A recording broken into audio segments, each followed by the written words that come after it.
Kita melanjutkan pembacaan kita pada ayat yang pertama pada surah Al-Isra, surah yang ke-17. Pada minggu lalu sudah kita sampaikan bahwa ayat pertama surat Al-Isra ini merupakan hujjah dalil tentang apa yang disebut dengan peristiwa Isra dan Mi'raj Nabi kita Muhammad sallallahu alaihi wasallam. Peristiwa yang luar biasa yang diawali dengan ungkapan Subhana Maha Suci Allah, yang sekaligus menimbulkan tantangan, tidak hanya tantangan logika nalar manusia, tapi sekaligus tantangan kepada keimanan, karena ini peristiwa yang memang luar biasa dan menjadi bagian dari mukjizat baginda kita Nabi besar Muhammad sallallahu alaihi wasallam. Maka nyata, cuman kemudian para ulama berbeda pendapat apakah peristiwa ini nyata dalam dunia dimensi ruh atau dalam dunia ruh dan jasad. Para ulama berpegang kepada pendapat Aisyah dan Ibnu Ishaq, peristiwa itu adalah peristiwa dimensi ruhaniyah dan hampir bisa disamakan dengan peristiwa yang terjadi seakan orang melihat itu dalam mimpi. Tapi ingat bahwa mimpi para nabi itu adalah ru'ya as-sadiqah, mimpi yang benar. Kita mimpi tahu kembang tidur saja, tapi kalau nabi bermimpi itu benar, sebagaimana kenyataan pada waktu jaga.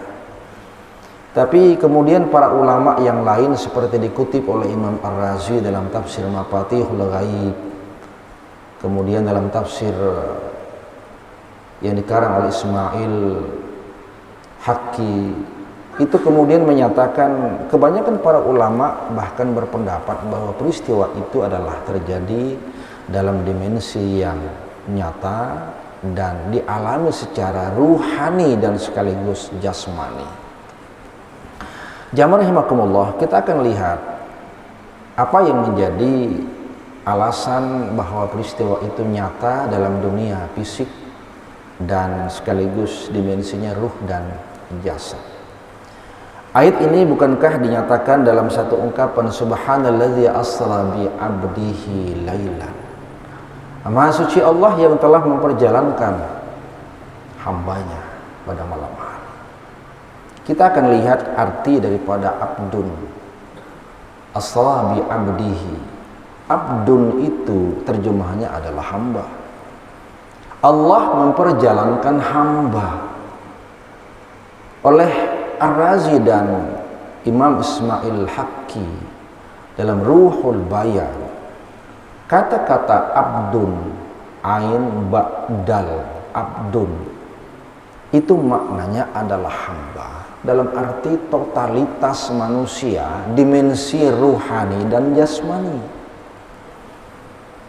Jadi Allah memperjalankan hambanya, yang diperjalankan itu jasmaninya, rohaninya secara total. Maka yang dimaksud di sini adalah baginda kita Nabi besar Muhammad sallallahu alaihi wasallam. Maha suci Allah yang telah memperjalankan baginda Nabi Muhammad yang dimensi ruhnya sekaligus jasadnya dari Makkah ke Palestina, kemudian Mi'raj ke Sidratil Muntaha. Ayat ini diperkuat dengan beberapa ayat lain yang menggunakan kata-kata yang sama seperti abdun, abdan, ara'aital ladzi yanha 'abdan idza shalla. Tidakkah engkau melihat orang yang mencegah Nabi Muhammad ketika sholat? Abu Jahal, Abu Lahab itu dulu itu sering dan senang mengganggu Nabi kalau Nabi itu pengen sholat. Maka ujar Allah, tidakkah kau lihat mereka-mereka itu senang mengganggu hamba yang ingin sholat? Abdan idza sholat. Maka digunakan kata-kata abdun. Orang yang mencegah orang lain ketika ingin sholat. Yang sholat itu adalah bukan hanya ruhnya tapi jasmani. Yang diganggu oleh Abu Jahal, Abu Lahab ketika Rasulullah itu pergi untuk menunaikan sholat adalah Rasulullah dalam dimensi jasmani ruhani. Maka ini yang menjadi alasan dalil hujjah kalau itu peristiwa memang melibatkan totalitas diri, tidak hanya dimensi ruhani tapi sekaligus dimensi jasmania. Jamaah rahimakumullah, yang kedua, bukankah ketika peristiwa itu disampaikan di hadapan umat dan di situ ada Abu Jahal, Abu Lahab, bukankah Abu Jahal protes? Ini tidak masuk akal. Dia takjub dan bahkan mengatakan ini fitnah, ini kebohongan besar. Mengapa Abu Jahal itu protes, tidak percaya kalau itu merupakan sebuah peristiwa? Ya karena memang itu terjadi secara fisik dan ruhani, jasmani ruhani. Kalau sekiranya itu hanya merupakan peristiwa yang sifatnya ruhani, seakan-akan orang tidur, pengalaman dalam tidur, maka Ar-Razi mengatakan tidak mungkin Abu Jahal protes. Kalau orang tidur, bermimpi, misalkan melihat dan pergi kemana-mana, lalu berkisah, apakah terjadi kehebohan? Misalkan kita bermimpi malam tadi, aku bermimpi kemana? Ke Mekah. Baru Maha datang nih, balik. Kira-kira hebohkah? Tidak. Orang mimpi kok. Tapi karena peristiwa ini nyata dalam dunia fisik, melibatkan jasmani rohani, maka Abu Jahal itu keberatan. Tidak mungkin terjadi. Dan karena itulah dikatakan bahwa ini benar-benar merupakan peristiwa yang melibatkan jasmani rohani Nabi kita Muhammad sallallahu alaihi wasallam. Yang ketiga, bukankah dalam riwayat Bukhari Muslim dari Anas bin Malik itu dikisahkan ketika itu Rasulullah pergi dibawa oleh kendaraan, dalam tanda petik itu adalah burak, kendaraan burak, bighal, dan lebih besar daripada bighal dan lebih kecil ketimbang kuda, yang disebut dengan burak. Ar-Razi lagi-lagi mengatakan binatang yang disebut dengan burak ini adalah binatang yang memang dipergunakan untuk ditunggangi oleh manusia dan secara fisik. Kalau sekiranya itu hanyalah mimpi kemudian perlu ada tunggangan burak, buat apa? Tidak perlu ada kendaraan, kalau cuma sekedar mimpi saja. Tapi karena ini merupakan kenyataan fisik, jasmania, maka perlu sarana transportasi yang punya kecepatan tinggi, melebihi kecepatan cahaya. Makanya binatangnya disebut dengan binatang burak. Burak itu al-barak, artinya kilat. Karena binatang itu punya kecepatan yang secepat kilat, bahkan lebih cepat ketimbang kilat. Jadi ujar Imam Ar-Razi, apa perlu ada binatang kalau memang itu mimpi saja? Ini memperkuat alasan hujjah argumen bahwa peristiwa itu memang luar biasa, melibatkan jasmani rohani kita Nabi besar Muhammad sallallahu alaihi wasallam. Belum lagi kemudian ketika diverifikasi, betulkah kaum Muhammad pergi Makkah, Palestina, melihat kabilah dan beberapa kelompok yang sedang berjalan ketemu di tengah jalan? Iya, dikonfirmasi betul. Sebutkan ciri-ciri binatangnya, warnanya apa, disebutkan, ternyata betul. Dan orang-orang yang mengalami itu ketemu betul. Itu artinya memang realitas nyata dan dunia fisik. Jamaah rahimakumullah. Lalu yang kedua, subhanalladzi asra bi 'abdihi lailan, Allah memperjalankan hamba. Kalau memang yang dimaksud adalah Isra Mi'raj itu hanyalah ruh saja, maka dikatakan dan ditanyakan mengapa Allah tidak menggunakan kalimat subhanalladzi asra bi ruhihi tapi bi 'abdihi.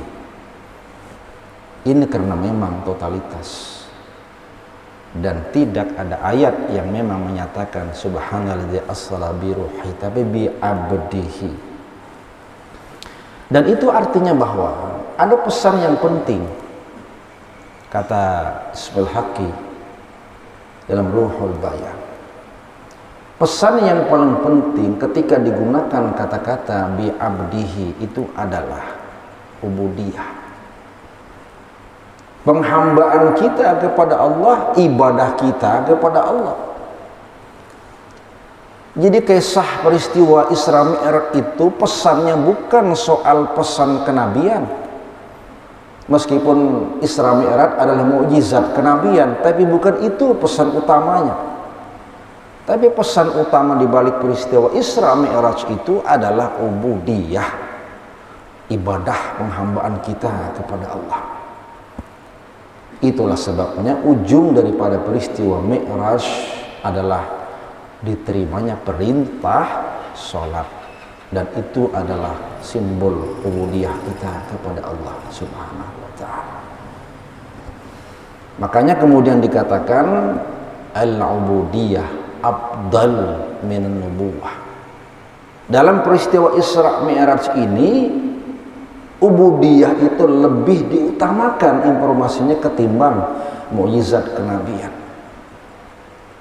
Bahwa itu mukjizat kenabian, iya, tapi informasi utama di balik peristiwa itu adalah pesan ubudiyah. Al-ubudiyah afdal minan nubuwah. Jamaah rahimakumullah. Lalu subhanalladzi asra bi 'abdihi lailan. Mengapa peristiwa itu terjadi di malam hari? Apa maknanya? Dalam Al-Qur'an itu gaya bahasanya kalau digunakan kata-kata asra, sir, itu kaitannya dengan malam. Perjalanan dalam ungkapan kata asra, isra, sir itu kaitannya dengan malam. Makanya ketika digunakan asra bi abdihi lailan, itu memang memperkuat bahwa perjalanan itu perjalanan malam. Jadi dalam ungkapan bahasa Arab ketika digunakan kata-kata isra, asra, sir itu pasti kaitannya dengan perjalanan di malam hari. Di ada siang hari, nanti bahasanya beda ungkapannya. Jamaah rahimakumullah. Malam itu adalah satu sebagai bukti untuk menunjukkan kebenaran itu benar dan kebatilan itu batil. Itu simbol malam. Tidak tahu benar itu mana, salah itu mana, malam konotasinya, waktunya. Siang kadang-kadang dilihat baik, malam ketahuan belangnya, itu malam. Orang kadang-kadang siang kelihatan cowok ya, malam tahu kelihatan bini, ya itu kan.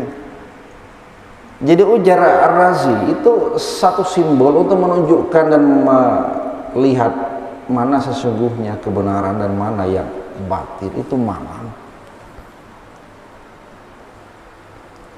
Ya marhamukumullah. Yang kedua, malam itu kan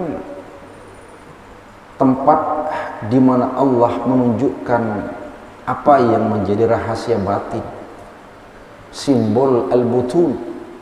Kalau siang simbol az-zuhur. Jadi menurut ilmu tasawuf, malam itu simbol batin dan siang itu simbol lahiriah. Maka peristiwa Isra Mi'raj itu merupakan hakikat. Bicara soal hakikat yang memang menggugah batin kita, iman kita kepada Allah Subhanahu wa ta'ala. Lahirnya memang perjalanan dari Makkah Palestina, kemudian ke Sidratil Muntaha. Hakikinya adalah kita bertemu dengan Allah Subhanahu wa ta'ala lewat ibadah kita kepada Allah. Hakikinya. Maka malam itu merupakan gambaran al-butun, sementara siang itu az-zuhur. Tapi kemudian yang dipahami, sholat itu hakikat hakikinya adalah bertemu dengan Allah, ingat kepada Allah. Iya.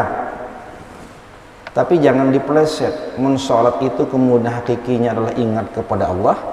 Mun orang sudah ingat, lalu di sholat lagi. Aqimis sholata lidzikri. Kerjakan sembahyang sholat agar kau ingat kepadaku. Itu hakikatnya. Ingat kepada Allah. Lalu mun orang sudah ingat pun kayak apa? Diusah lagi sembahyang. Tidak bisa. Itu terkait dengan kaidah. Waktu sholat itu kan ada waktunya. Mulai subuh, zuhur, asar, maghrib, isya, ada waktunya. Bila tiba waktunya sholat, bila datang waktunya kan sholat. Apakah kemudian perputaran masa berhenti? Tidak. Sepanjang waktu berputar, waktu berjalan, masa berjalan, waktu sholat tiba, ya sholat. Maka tidak pernah ada kata berhenti sampai sudah datang sholat. Makamnya sudah sampai ke hakikat ingat kepada Allah. Al-aslu fil amr litikrar. Asal suatu perintah itu adalah karena berulang-ulang. Kenapa sholat berulang-ulang? Waktunya atau ulang-ulang. Habis subuh datang lagi zuhur, maka wajib berzuhur. Habis zuhur datang lagi asar, wajib berasar. Habis asar datang lagi maghrib, wajib bermaghrib. Sampai dengan isya dan subuh lagi. Sepanjang waktu berputar, berulang, dan kewajiban sholat pun akan mengikuti perputaran waktu. Kecuali waktu berputar lagi, kiamat. Hancur alam, perputaran berhenti, kiamat, ampihan sembahyang kita. Kiamat artinya. Jamaah rahimakumullah. Maka mengapa Allah menyebutkan peristiwa itu di malam hari? Ya karena memang hakikat. Dan simbolnya adalah malam. Dan yang ketiga, bukankah malam itu suasana di mana hening, sunyi, senyap, dan ketika itu komunikasi kita kepada Allah lebih terasa dan lebih cepat. Ibarat sinyal itu kan siang itu kan sibuk, mun malam itu kan lebih connect, lebih cepat sinyalnya malam ketimbang siang. Jadi simbol malam itu adalah keheningan, kesunyian, kesenyapan, dan itu membuat orang semakin khusyuk untuk berhadapan kepada Allah, bertemu dengan Allah, mengingat Allah Subhanahu wa ta'ala. Itu sebabnya kenapa sholat tahajud itu diperintahkan di malam hari. Wa minal laili fatahajjat bihi nafilatan lak. Wa minal lail, dan pada sebahagian malam, pada sepertiga malam dianjurkan kita bertahajud sebagai tambahan kita. Dengan itu kita bisa terangkat derajat kita di hadapan Allah dan bahkan di hadapan manusia. Malam dia ada tahajud itu siang. Jamaah rahimakumullah. Dan terakhir, saking bahwasanya yang diperlukan itu adalah ubudiyah kita kepada Allah. Maka ketika Rasulullah Sallallahu Alaihi Wasallam itu mi'raj ke Sidratil Muntaha, sebagaimana yang kita sebutkan tertera pada surah An-Najm ayat 11, 13, 14, itu oleh sebagian ulama dipandang sebagai dalil tentang adanya mi'raj ketika Rasulullah itu menuju ke hadrat Allah ke Sidratil Muntaha menerima perintah sholat. Dalam pandangan ahli tasawuf, kalau orang itu sudah bertemu dengan Allah, Allah itu yang dikasihi, yang terkasih, maka pertemuan antara yang mengasihi dan yang dikasihi itu menimbulkan kefanaan. Dan kalau orang sudah bertemu dengan sang kekasih, bukankah dia tidak mau lagi berpisah untuk selama-lamanya? Ini ujar ahli tasawuf. Rasulullah itu bertemu dengan Allah, dalam tanda petik bertemu dengan Allah, antara kekasih dan yang dikasihi, antara yang mengasihi dan yang dikasihi. Maka mestinya kemudian pertemuan itu tidak akan berpisah. Rasul mungkin tidak akan kembali ke permukaan bumi, mungkin tetap di Sidratil Muntaha. Tapi sejarah mengatakan dalam riwayat Bukhari Muslim, Rasulullah kembali ke permukaan bumi dalam waktu yang begitu amat singkat.